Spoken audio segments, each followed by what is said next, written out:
The first strategic imperative for the risk professionals, in my opinion and in my experience, this is what I've been doing for the last 10 years, is to nudge the organization from a deterministic world to a stochastic world.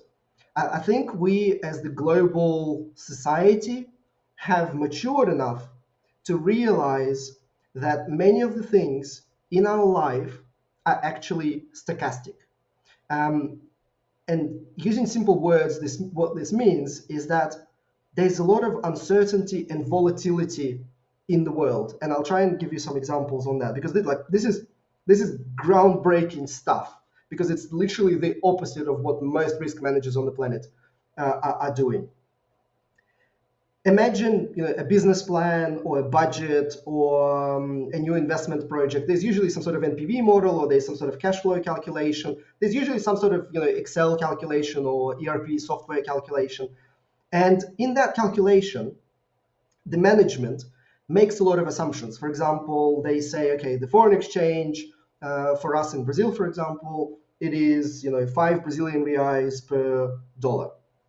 And on average, that's probably a pretty good measure to use. But what happens in reality is that the foreign exchange actually fluctuates. And most of the time it fluctuates reasonably, but sometimes it spikes. Sometimes it fluctuates a lot and then it kind of goes back. Same with raw materials. Electricity kind of goes like this. Depending on the market, it can go like this. Sometimes it can go like boom, and then it starts living in the new reality. Same with gas prices, diesel prices. Everything in life is stochastic. Everything in life kind of fluctuates. There is some deviation. There is some sort of volatility that exists. And this first bucket, this first imperative, this first objective for the risk management, I think this is the huge opportunity for us as risk professionals in the future, is to nudge the organization, meaning nudge the CEO, nudge the CFO, nudge the head of strategy, nudge the head of operations, nudge the head of procurement, nudge the head of legal, from living in the world of averages, saying like, okay, for this equipment, we have 98% availability.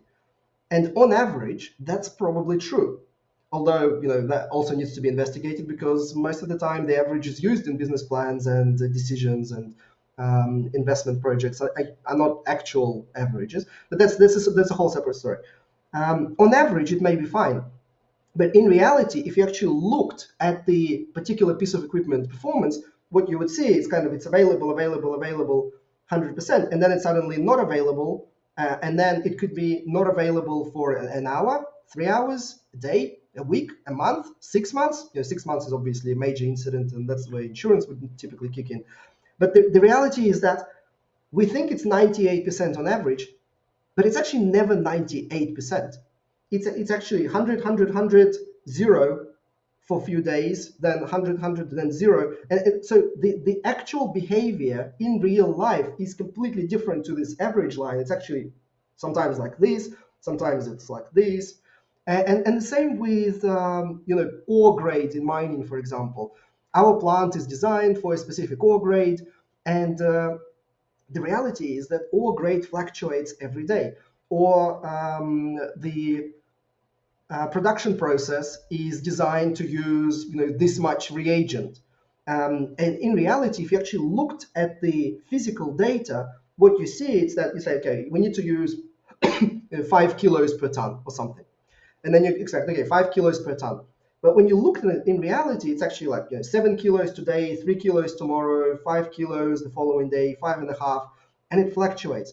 And so the first point that I'm trying to get across is that we as risk professionals are in the best position to appreciate that the world is actually extremely volatile. There is volatility in every assumption that we take for granted. And so the first imperative, the first objective for the future of risk management is to